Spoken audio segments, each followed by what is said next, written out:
Nigga think he did something. Oh my gosh, hilarious. Alright, we live.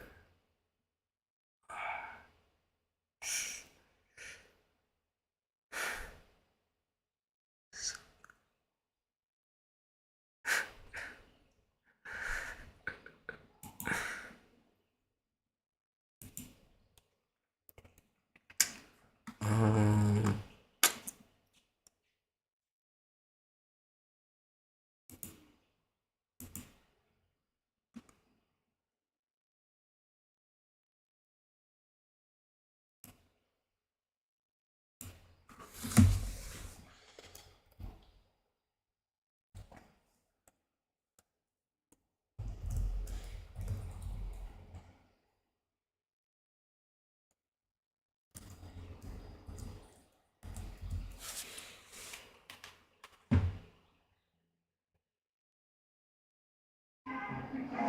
Is there lead in this protein powder?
Alright.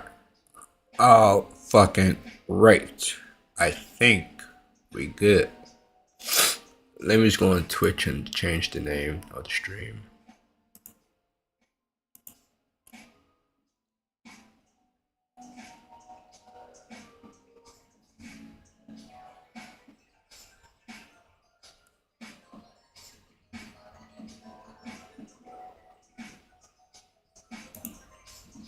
Yo, yo.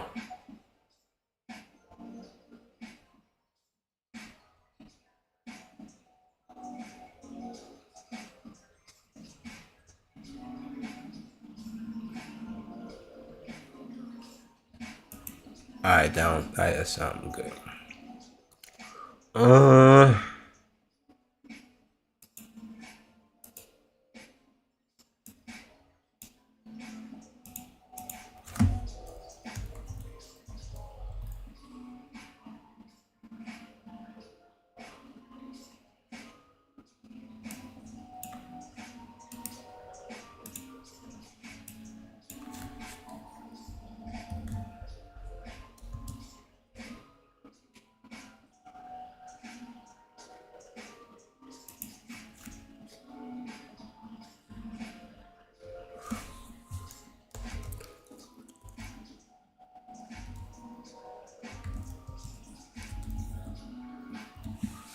why the hell? USA, USA. Uh,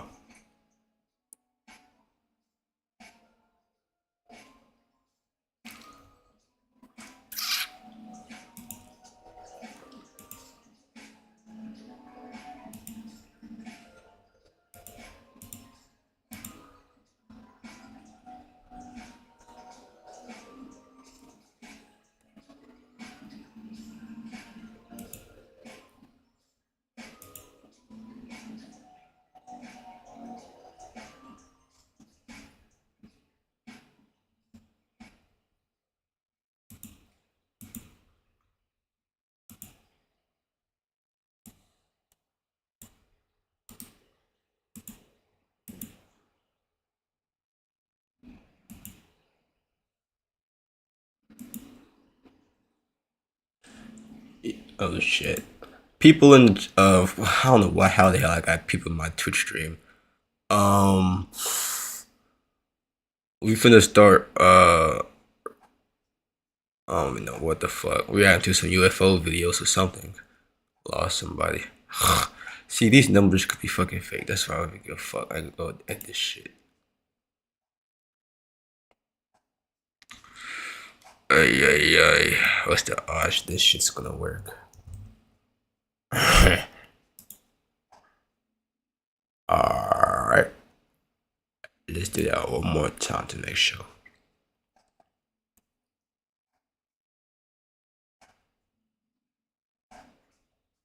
This nigga Nas is a fucking amateur. Amateur, I tell you. I be forgetting. I forget. But once it come back to me, I be like, oh yeah, I can't just do that on my fucking laptop.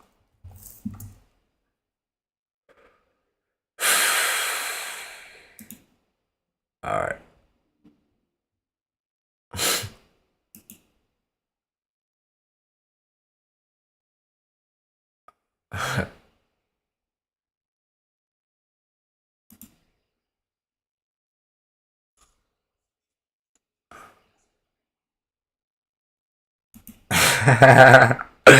This shit not real, man. Alright, what the hell is this? No, I said YouTube TV. No, I said YouTube TV. I said YouTube. Yo, what the heck? Can't go on YouTube no more? Can't go on YouTube no more? Can't go on YouTube no more? I'm about to say, boy.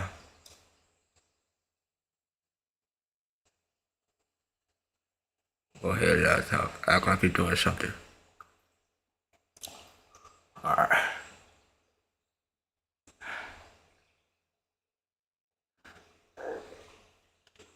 Bitch laptop. Bitch laptop act like it's doing something. And have his fan on and shit. But this work was so goddamn hard. Oh my gosh. I want to get that 2 pull so bad. It's not funny. Oh. Alright. So.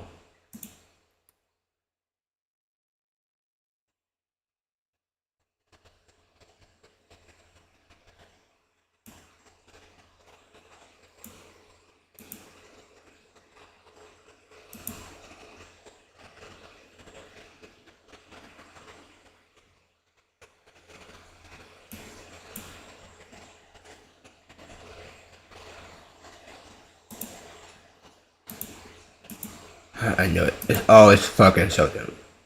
Okay. So my mic is working. Okay, I know what I need to do. I know what I must do.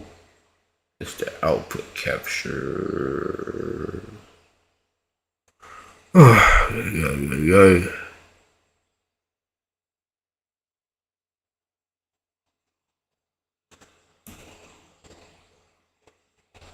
Socials, desktop audio. Okay, it's dumbass shit. There you go. Boom. So whatever this here, you got here. So let's try that one more time. It's just a fucking song. Alright. There we go. You hear me, you hear the music. It's a whole fucking experience. Oh yeah, I gotta start doing this more. Let me turn it down just so it's not over me.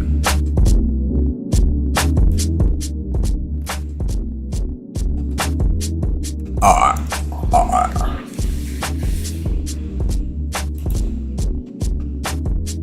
So, dang, I gotta have the challenge screen too. Oh my gosh.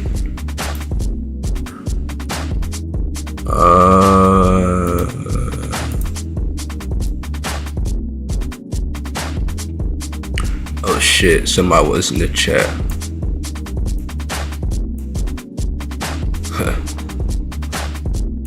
Oh, somebody was in the chat, nigga. Oh, that's a good test right there.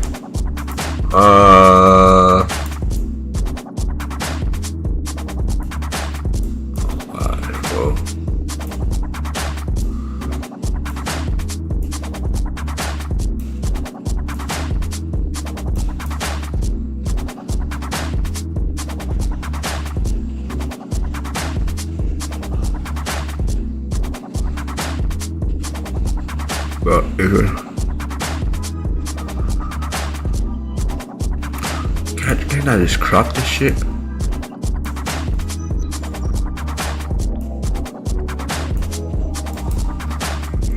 Crop. Fuck.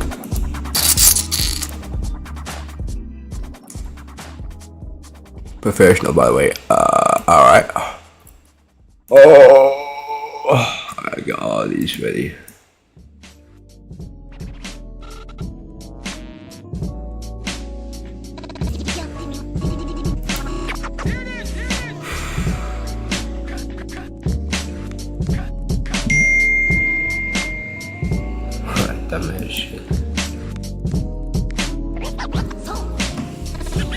What's up, guys? I hope everything sounds good. I'm pretty sure it does.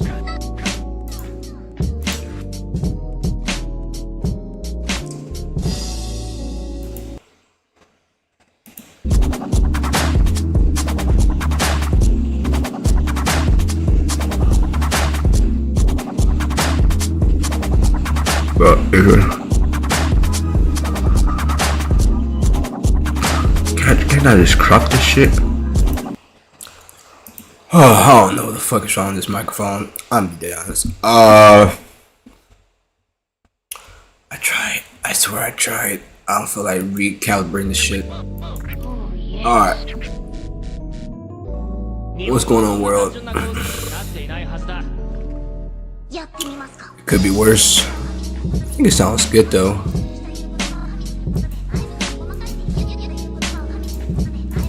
Testing.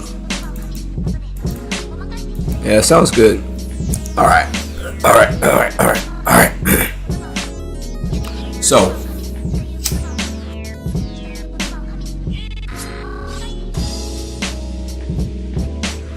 propulsion technology. What is propulsion technology?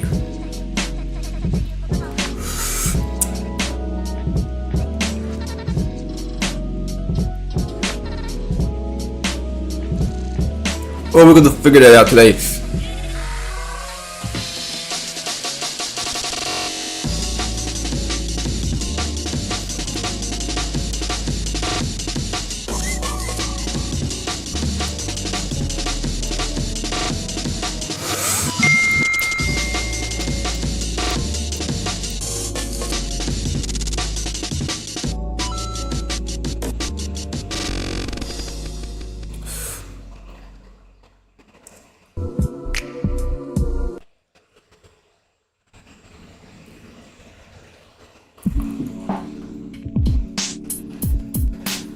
Actually, fuck, we gotta stay on topic today, cause it's too much to talk about.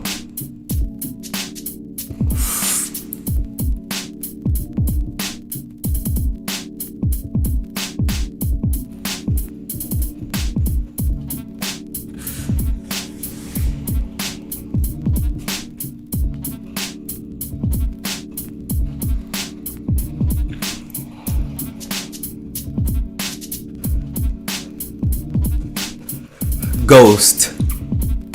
What is a ghost? Will you fake kill yourself?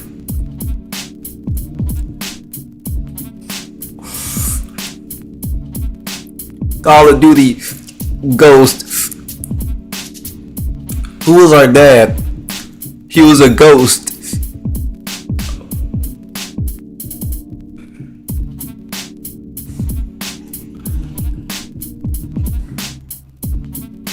Well, who could tell that story so perfectly?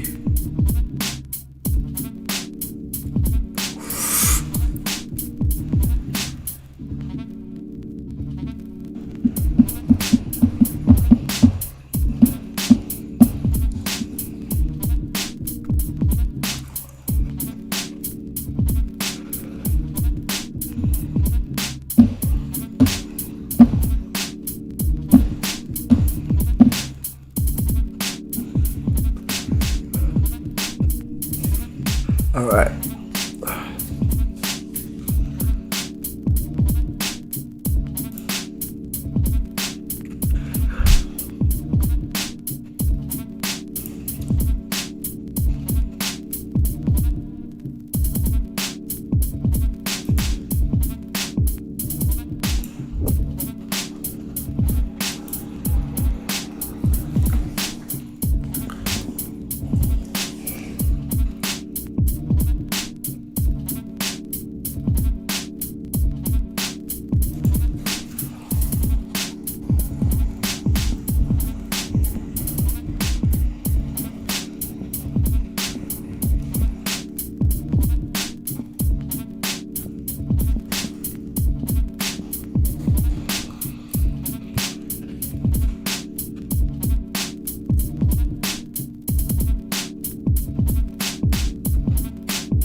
See, even now,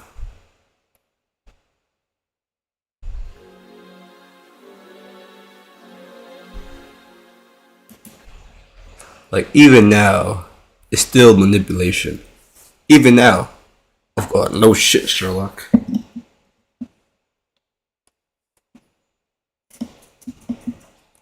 Like,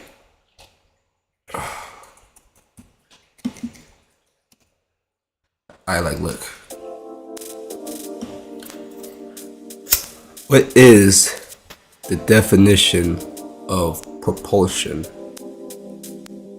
Is it an action? Because this right here is combustion. And when you look up propulsion, Why am I still seeing flame? That's combustion. Am I wrong? Am I fucking wrong? Am I wrong?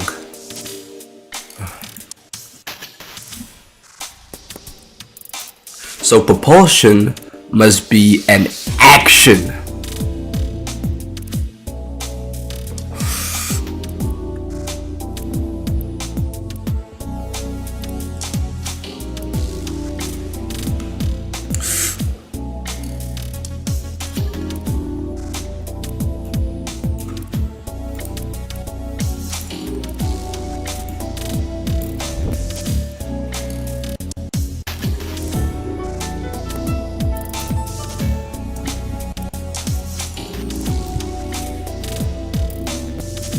Is that okay?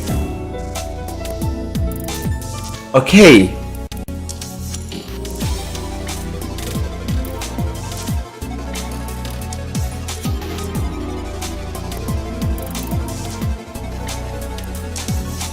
All right then.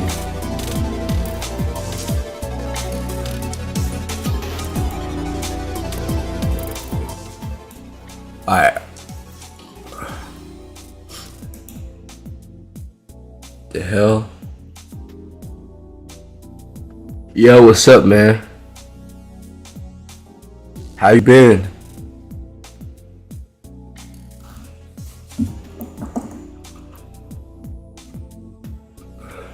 Let me go ahead and plug my fucking phone up so I can see my chat. But yeah, like I was saying, this they talking about the race for the next generation of rockets. My nigga, we already have that shit.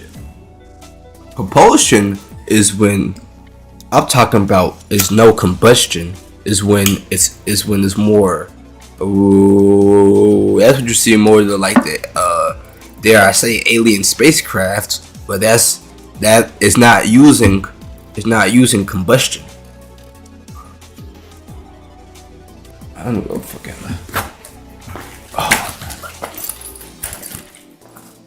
Cause it's floating.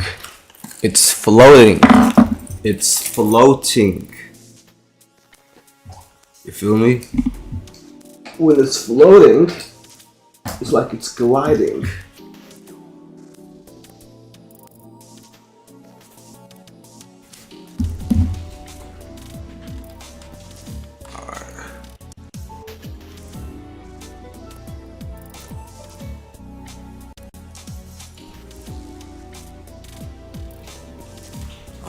Let's see.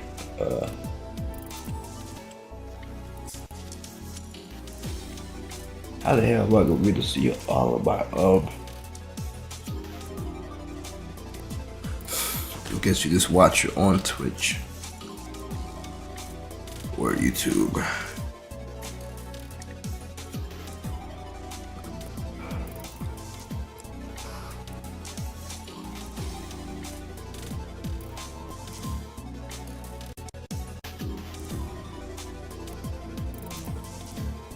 YouTube.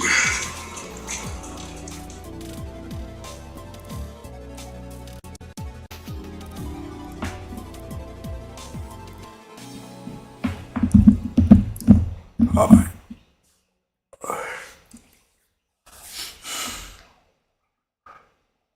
But alright,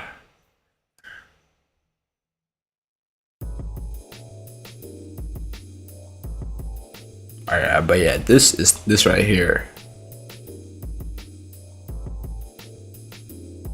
We'll watch a video and see what they're yakking about. Propulsion system in science fiction. Alright. Wow me. Educate me.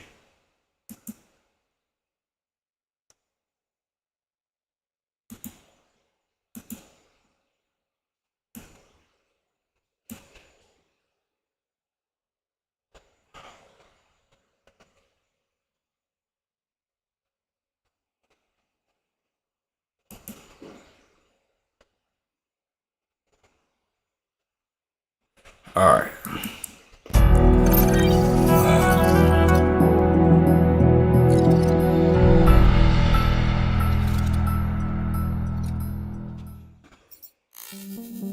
Hey everyone, Ujiwana from Space Dock here. Today I'm going to be talking about what makes a Why spacecraft the hell is a this craft. quality so fucking shitty? Oh. Now I'm gonna work the laptop today. Alright. 3, 2, 1. I like that just didn't happen.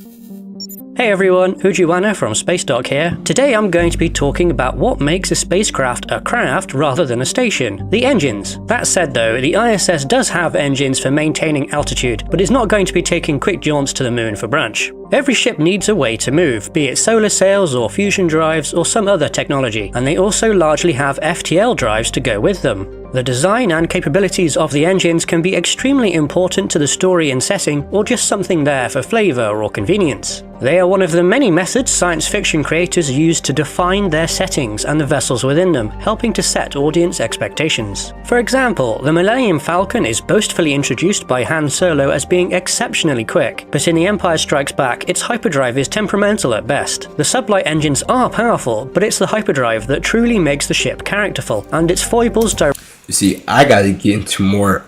I gotta start watching more science fiction movies, cause it's not really even fiction, more of a depiction.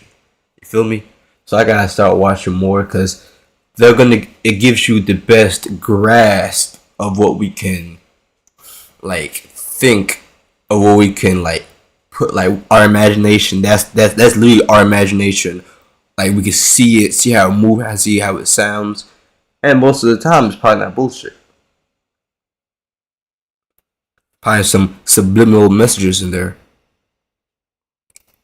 Alright. engines are powerful, but it's the hyperdrive that truly makes the ship characterful, and its foibles directly impact the story. The Falcon flies around like an aircraft and fights in a similar manner to a World War II bomber. It is not. Fuck me.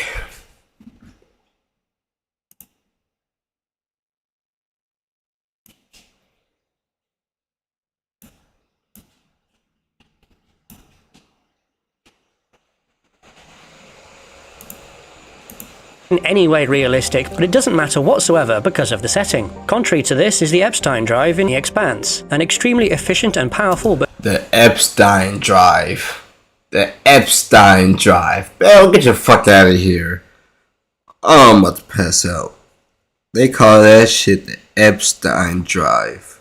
Who the fuck else would call something the Epstein drive? Oh my gosh. And oh my gosh. manner to a World War II bomber. It is not in any way realistic, but it doesn't matter whatsoever because of the setting. Contrary to this is the Epstein drive in The Expanse, an extremely efficient and powerful but otherwise mostly realistic engine that fits into the archetype known as a torch drive. This cuts down on travel time in the setting from what would otherwise be months or years between planets to mere weeks or days, and the juice allows crew to withstand far higher acceleration than they normally would be able to. There have been many studies into what Juice? What the fuck? the archetype known as a torch drive. This cuts down on travel time in the setting from what would otherwise be months or years between planets to mere weeks or days, and the juice allows crew to withstand far higher acceleration than they normally would be able to. What the fuck? Oh my gosh. Oh my gosh. Wow.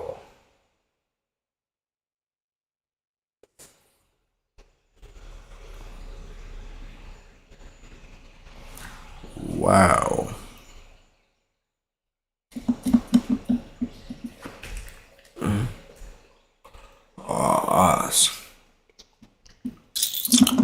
Wow. They drink juice in the movie? Oh my gosh.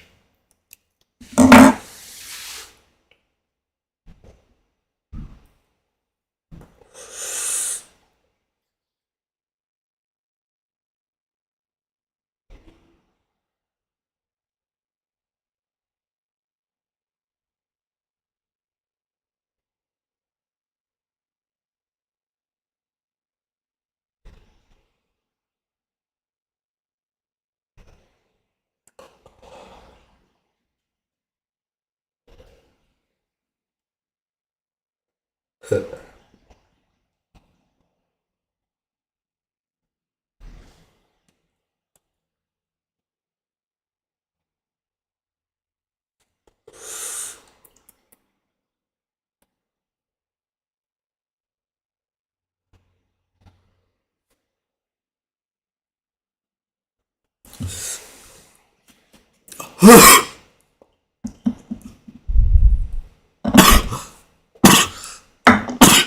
not give me a bath?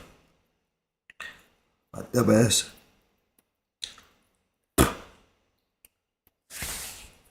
It's harder. You can talk about.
too good at this.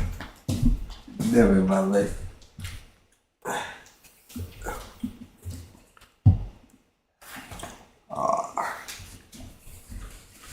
Alright.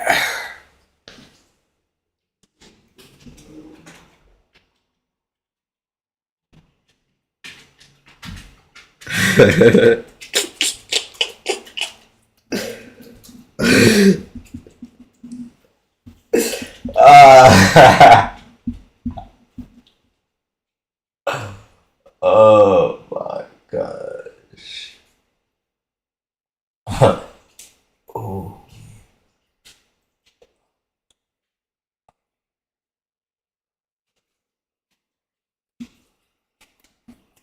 Oh, man.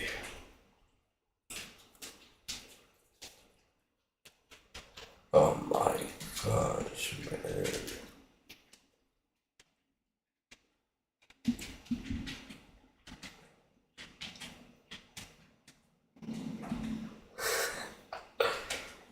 Oh my gosh.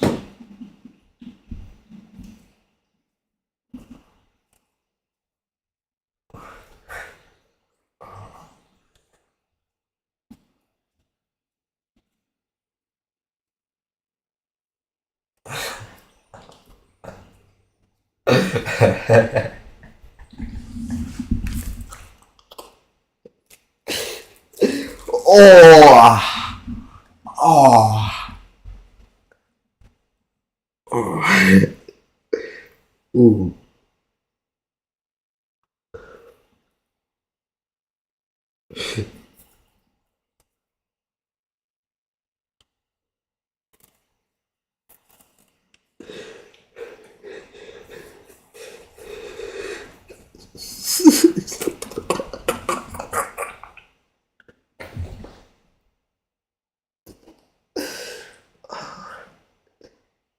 Oh.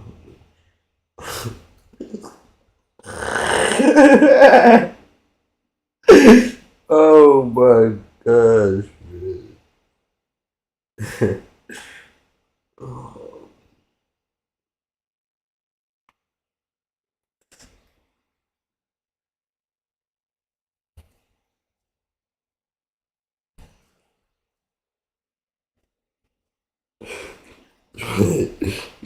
Jumped off.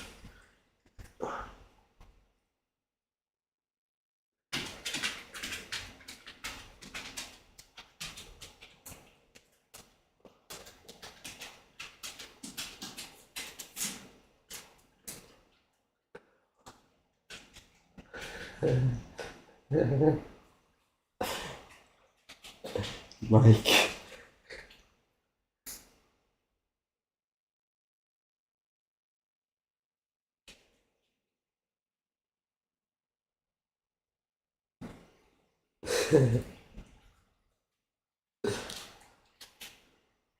Oh my god.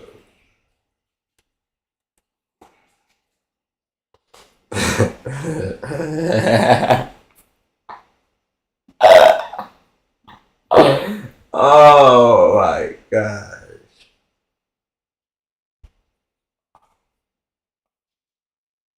Oh.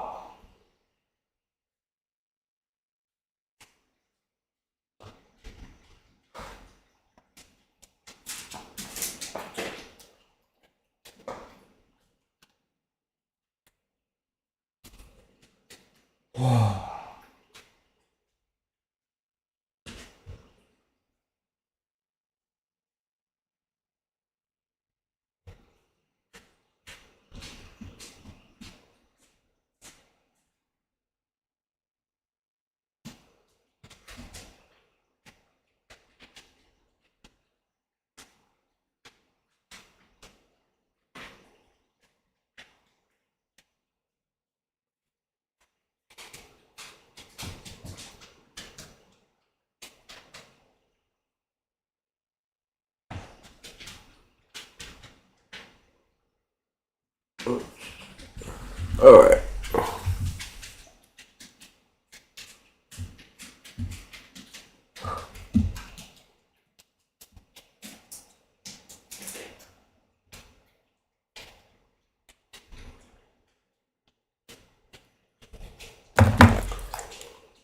Woo!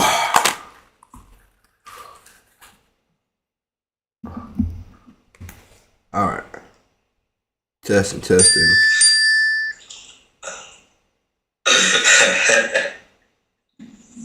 That crazy ass nigga. That's so delays now, they're funny.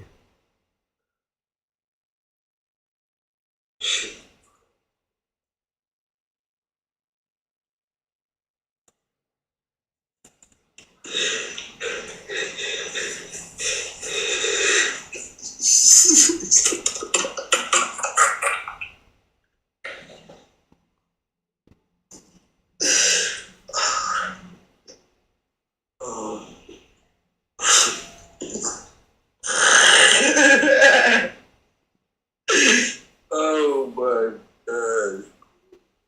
Can this shit. Alright, I just hope. Alright.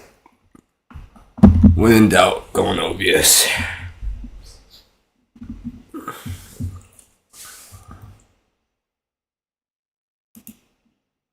Alright.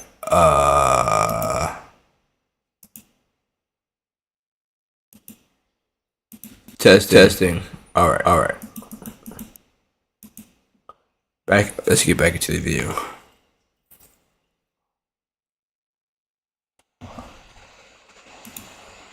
Fucking laptop act like it's doing something. Oh man.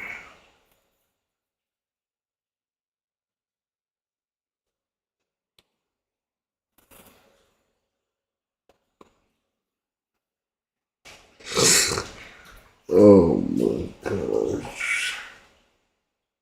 Oh my gosh.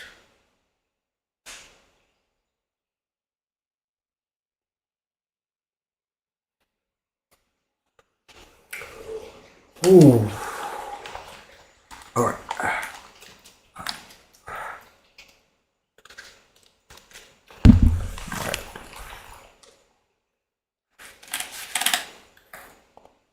Hair just sticking out. All right. Let's get back into this video. I wish there was a little hotkey I could put so I could test this. Can't speak right. My fucking tooth. Alright.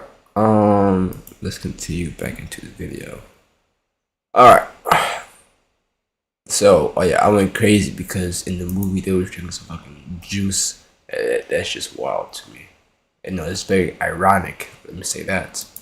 Or years between planets to mere weeks or days, and the juice allows crew to withstand far higher acceleration than they normally would be able to. There have been many studies into what levels and directions of acceleration the human body can withstand, usually in relation to aircraft combat maneuvering. Broadly speaking, a person is able to actively do things like push buttons on a control panel in front of them up to around 4G. Experiencing between 3 and 12G of downward acceleration can cause loss of consciousness depending on individual tolerance, exposure time, and whether the person is sitting or lying on their front or back. Higher forces than that, especially for extended periods, can cause injury or death.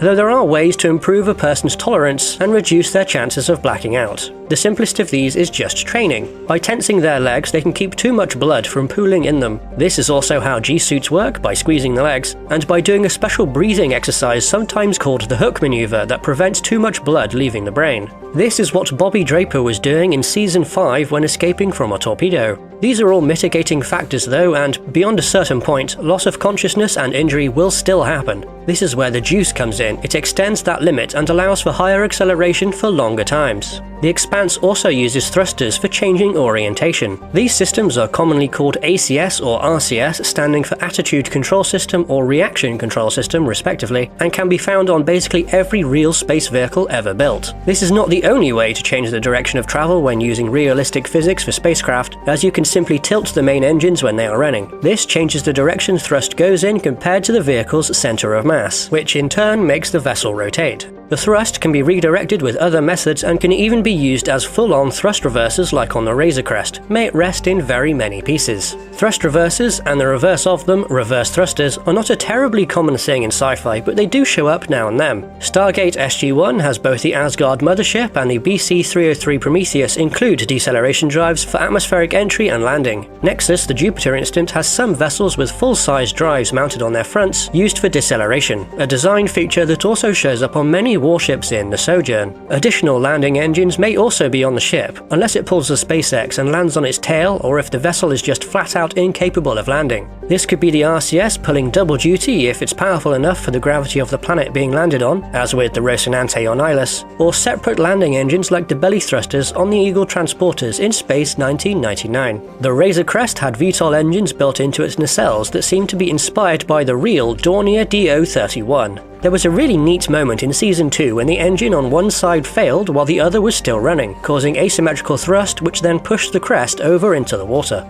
As a side note, how amazing does the DO-31 look? Like something straight out of Flash Gordon. Another way of landing is to have the entire engine You gotta be fucking me. I hope.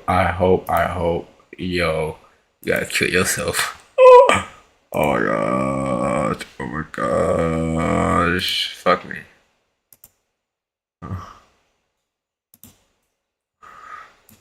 Between planets to mere weeks or days, and the juice allows crew to withstand far higher acceleration than they normally would be able to. There have been many studies into what levels and directions of acceleration the human body can withstand, usually in relation to aircraft combat maneuvering. Broadly speaking, a person is able to actively do things like push buttons on a control panel in front of them up to around 4G. Experiencing between 3 and 12G of downward acceleration can cause loss of consciousness depending on individual tolerance, exposure time, and whether the person is sitting or lying on their front or back. Higher forces than that, especially for extended periods, can cause injury or death. Though there are ways to improve a person's tolerance and reduce their chances of blacking out. The simplest of these is just training. By tensing their legs, they can keep too much blood from pooling in them. This is also how G-suits work, by squeezing the leg.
Alright.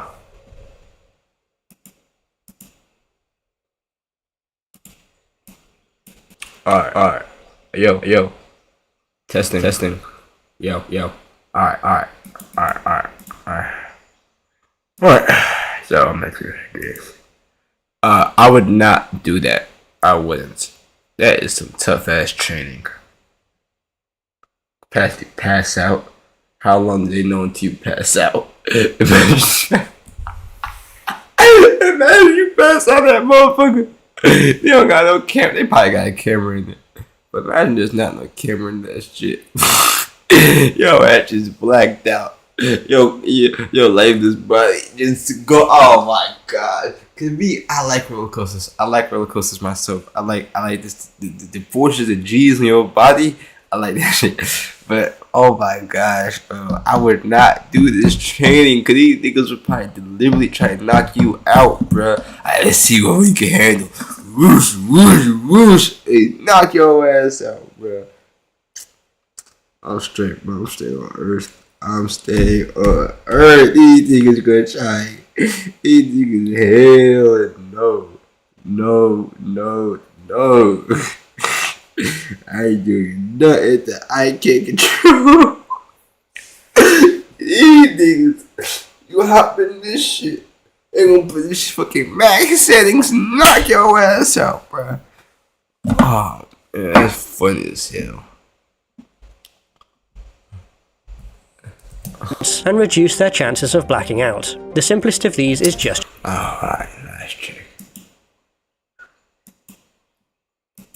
training. By tensing their legs, they can keep too much blood from pooling in them. This is also how G-suits work, by squeezing the legs, and by doing a special breathing exercise sometimes called the hook maneuver that prevents too much blood leaving the brain. This is what Bobby Draper was doing in Season 5 when escaping from a torpedo. These are all mitigating factors though, and beyond a certain point, loss of consciousness and injury will still happen. This is where the juice comes in. It extends that limit and allows for higher acceleration for longer times. The Expanse also uses thrusters for changing orientation. These systems are commonly called ACS or RCS, standing for Attitude Control System or Reaction Control System respectively, and can be found on basically every real space vehicle ever built. This is not the only way to change the direction of travel when using realistic physics for spacecraft, as you can simply tilt the main engines when they are running. This changes the direction thrust goes in compared to the vehicle's center of mass, which in turn makes the vessel rotate. The thrust can be redirected with other methods and can even be used as full-on thrust reversers like on the Razor Crest. May it rest in very many pieces. Thrust reversers, and the reverse of them, reverse thrusters, are not a terribly common thing in sci-fi, but they do show up now and then. Stargate SG-1 has both the Asgard mothership and the BC-303 Prometheus include deceleration drives for atmospheric entry and landing. Nexus, the Jupiter instant, has some vessels with full-size drives mounted on their fronts used for deceleration, a design feature that also shows up on many warships in the Sojourn. Additional landing engines may also be on the ship, unless it pulls the SpaceX and lands on its tail, or if the vessel is just flat out incapable of landing. This could be the RCS pulling double duty if it's powerful enough for the gravity of the planet being landed on, as with the Rocinante on Nihilus, or separate landing engines like the belly thrusters on the Eagle transporters in Space 1999. The Razor Crest had VTOL engines built into its nacelles that seemed to be inspired by the real Dornier DO-31. There was a really neat moment in Season 2 when the engine on one side failed while the other was still running, causing asymmetrical thrust which then pushed the crest over into the water.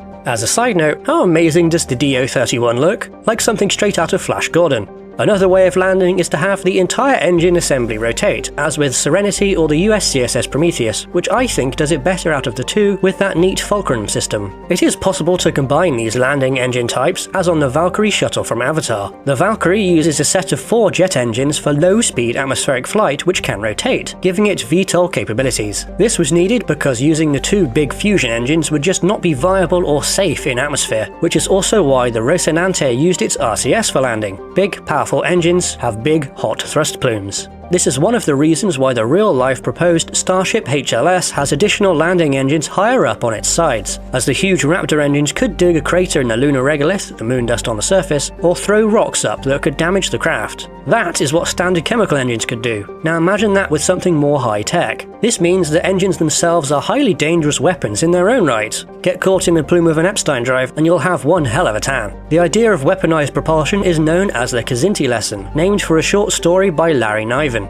A warlike species called the Kzinti invades the solar system, thinking that the apparently unarmed, pacifistic humans would be a pushover. What they didn't reckon on was humanity making wide use of laser cell propulsion and fusion rockets and turning those on the invaders. The inverse of this is also true in that weapons also act as thrusters, so guns firing would move the ship about unless counteracted, though this can also be exploited by the characters in the story, at least in a setting with decently realistic physics going on. Engines can be weaponized another way, as ships can just accelerate and ram into things, either directly causing damage with the impact, or forcing the targets to move somewhere it probably doesn't want to be. Weaponized engines were also mentioned in the Armed Civilian Ships video, so go check that one out if you haven't seen it already. All types of propulsion can also be complemented by whatever hand-wavy technology the setting has, like anti-gravity or inertial dampeners, increasing maneuverability, improving thrust, or nullifying the effects of acceleration on the crew, or even something else. Another one of the main ways engines and FTL are used is to set the scale of the world. The Expanse takes place on a solar system scale, so its spacecraft have no FTL systems at all, and travel between planets takes days or weeks or longer.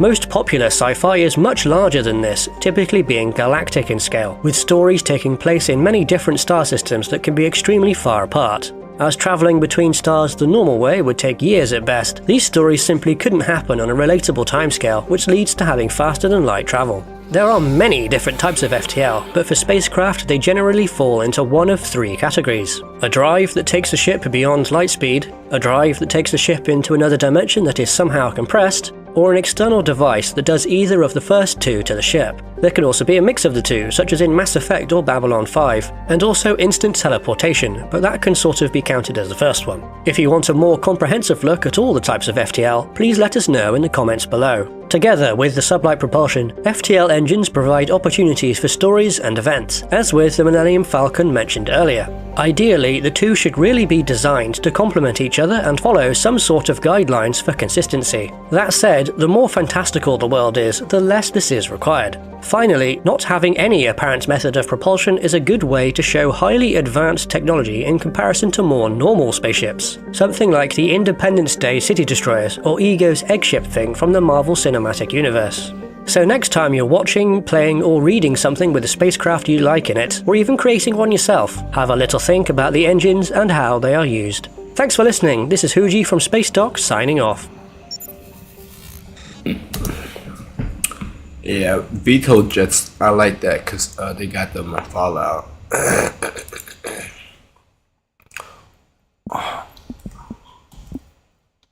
That's basically when it's like the jet, but it's like vertical.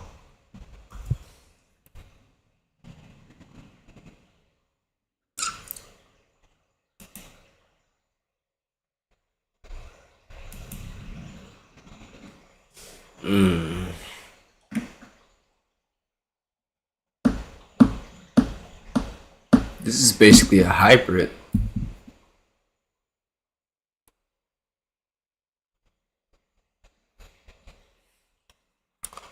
This episode of Real Engineering is brought to you by Brilliant.org, a problem-solving website that helps you think like an engineer. The sight of a 9.4-ton plane slowly rise off the ground, balancing precariously on 4 columns of air over the rough water of Galway Bay, is the closest to sci-fi alien technology I have ever seen in my life. An inspiring sight that seeded an obsession with aviation technology. The Harrier was the culmination of decades of bizarre experimentation to eliminate the plane's greatest weakness, its need for a runway to both land and take off. This fascinating technology has one of the richest histories in aviation, with roots in both the lunar lander and outlandish World War II era German sketches.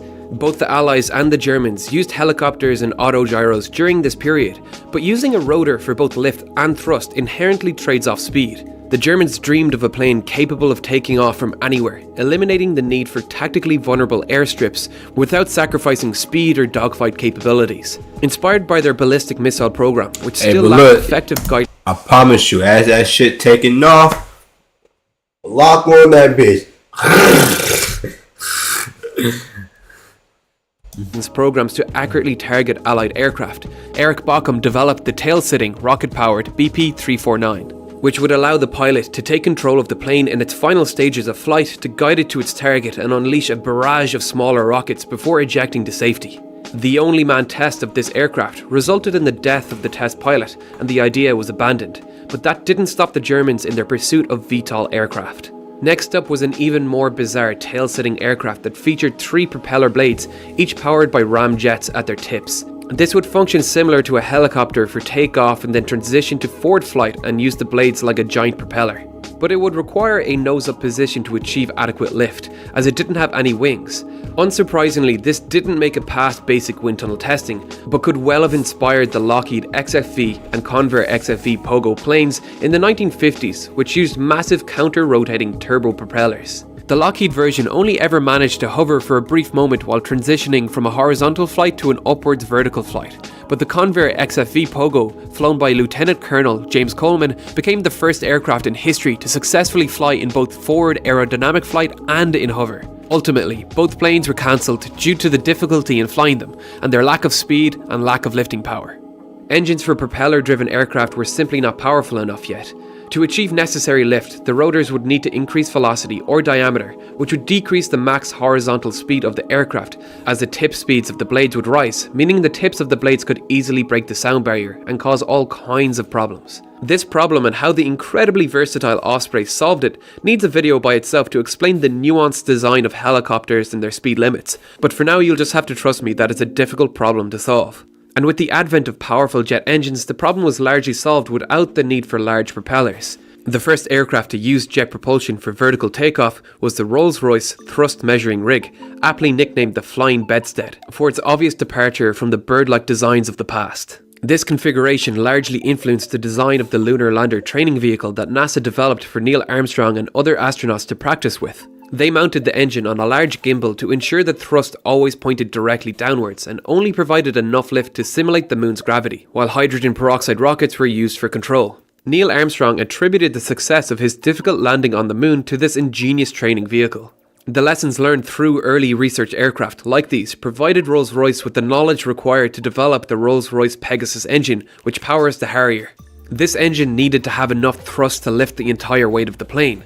The designers of the plane made this job easier by utilising carbon fibre composites for much of the aircraft structure to save weight, making the Harrier one of the first planes to use these materials. Yet the job of designing a single engine capable of providing enough vertical thrust was still difficult, and the resulting engine is pretty unique as a result. The engine is similar to a traditional jet engine in that it consists of a low pressure compressor. Fuck me. Fan, a high pressure compressor, a combustion chamber, a high pressure turbine and a low pressure turbine. Where it differs radically is the engine outlet is not just one large opening but split into four, where the first two nozzles duct some of the air coming from the low pressure compressors and the final two duct air from the higher pressure turbines. Because the air bleeding from the low pressure compressor system has less force than the high pressure nozzles, the low pressure nozzles need to be placed further from the plane's centre of gravity than the high pressure nozzles.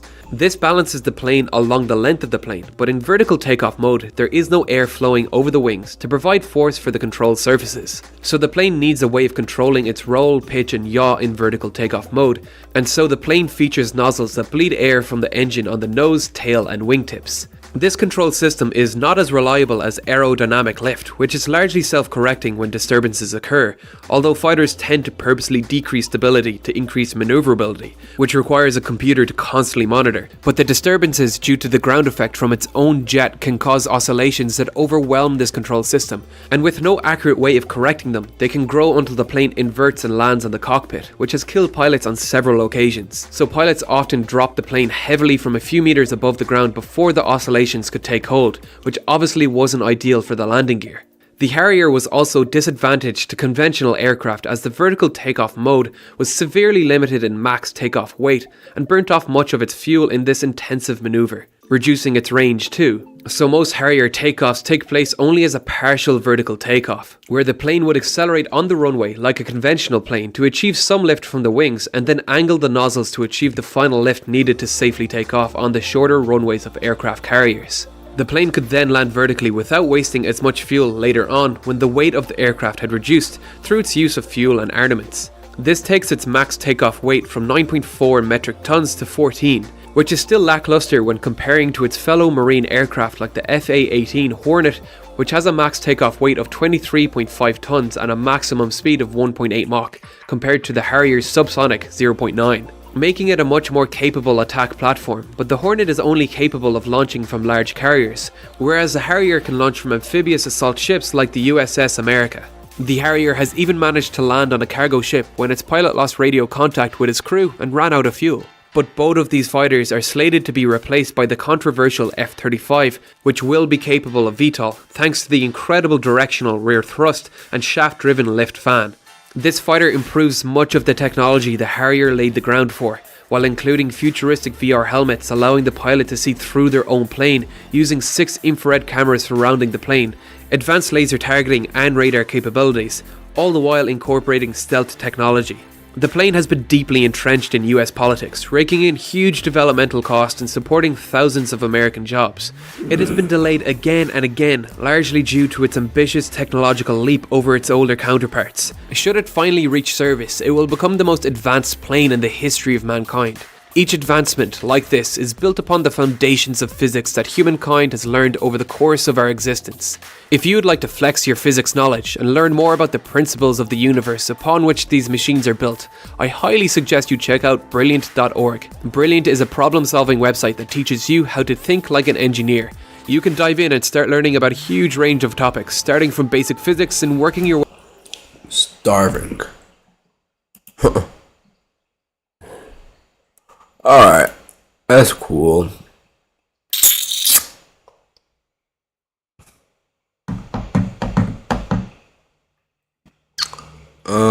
Any thoughts?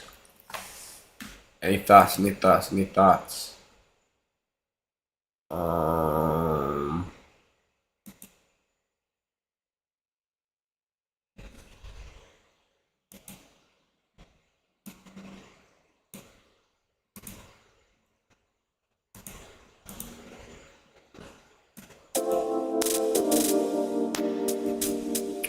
Testing.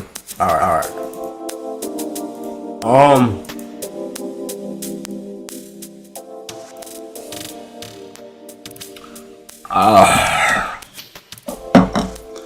So supposedly, we probably have a couple of theories. First theory, would be the ghost. What is a ghost? A ghost is someone who faced their death.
Alright.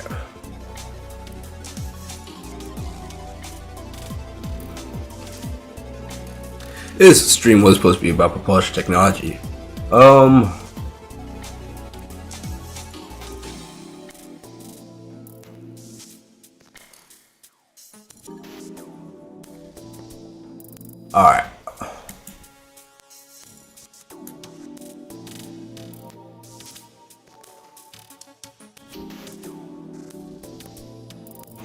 Lockheed Martin.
not bringing no kids into this world, man.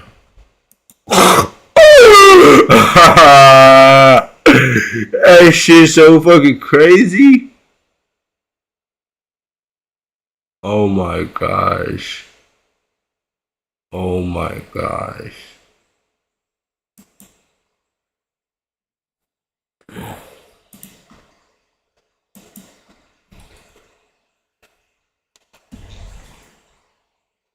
Alright, so we all just saw that video of that shit, right? Let's say you can remote control that shit. Let's say there's a guy at home. If he said, fuck it. If he just said, fuck it.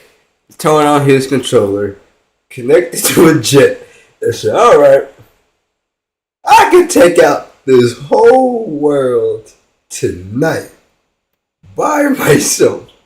Cause look. He can have it that all the just luck on everybody else but him fucking self. I'm talking about with this controller. Yo, this is crazy, bro. Oh my gosh.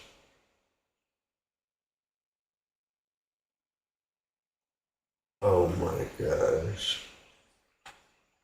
With this simply, you could probably control one of those VTOL jets and just start. You could destroy a country by yourself. And all you need to do is just be able to remote control that fucking jet. There's no need for even a fucking pilot. The nigga is miles away in a bunker.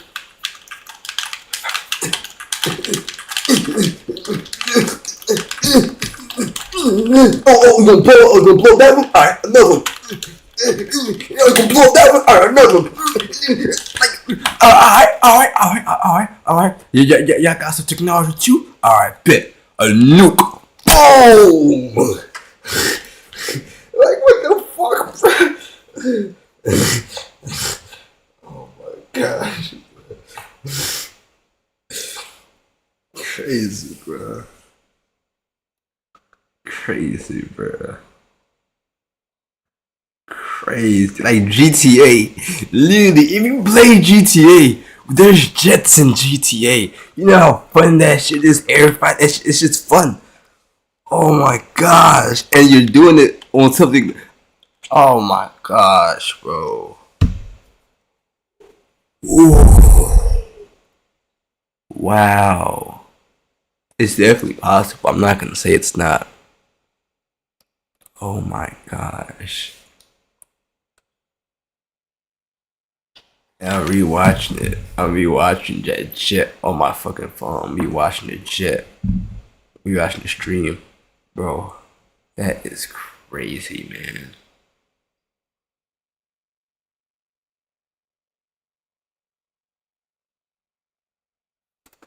Wow.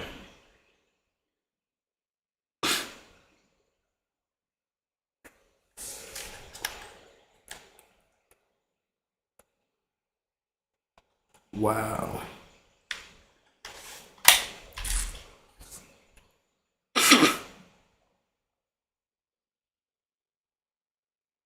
Hey, you know what? That video was fucking released to where 12 years ago. 12 years ago. Let me make sure this audio is working.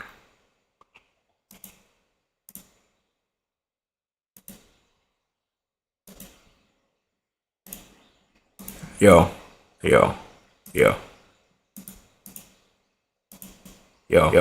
Alright, good.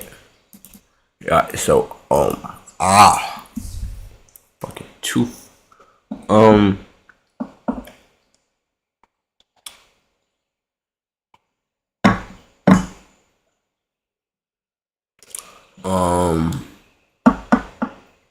think. Yeah, I'll come back to me in a second.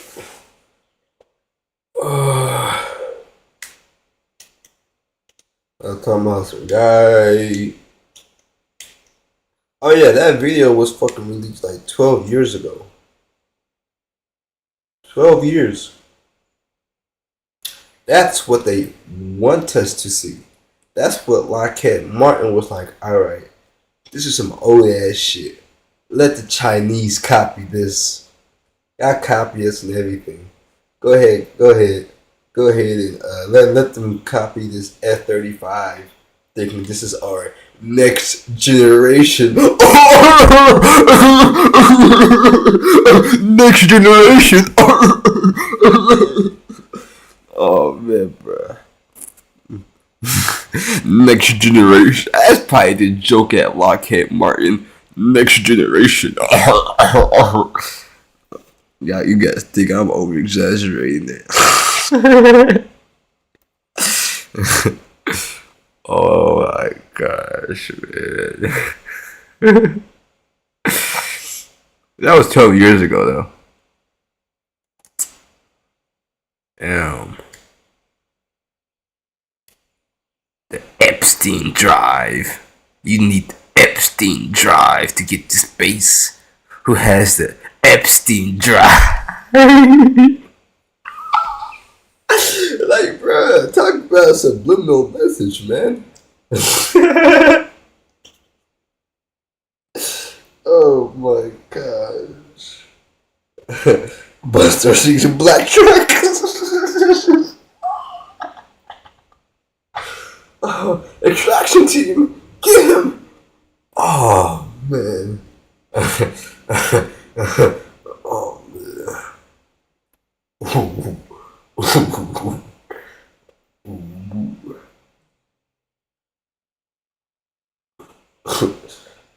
man.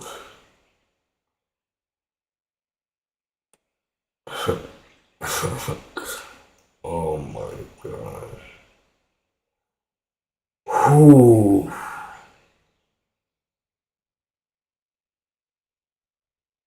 It's all possible. Alright, so we're gonna react to some a GTA air fight. Just so you guys don't think I'm just yapping. Look at this shit.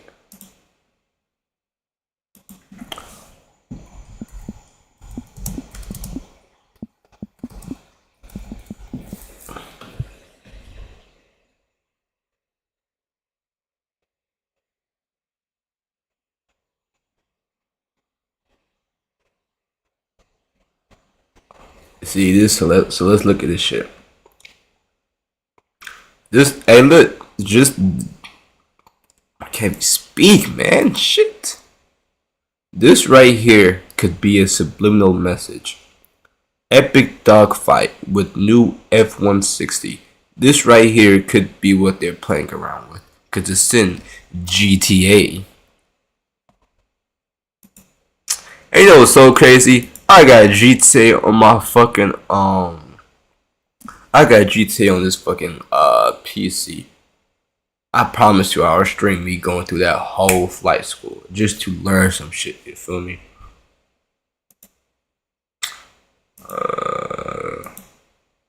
Alright. Imagine this is some guy just want to take over the country in his bunker. This is his POV, by the way. Just going crazy. You see all these different camera angles? This is exactly how it will look. This is exactly how it will look. But you know what's so crazy? He controls all the jets.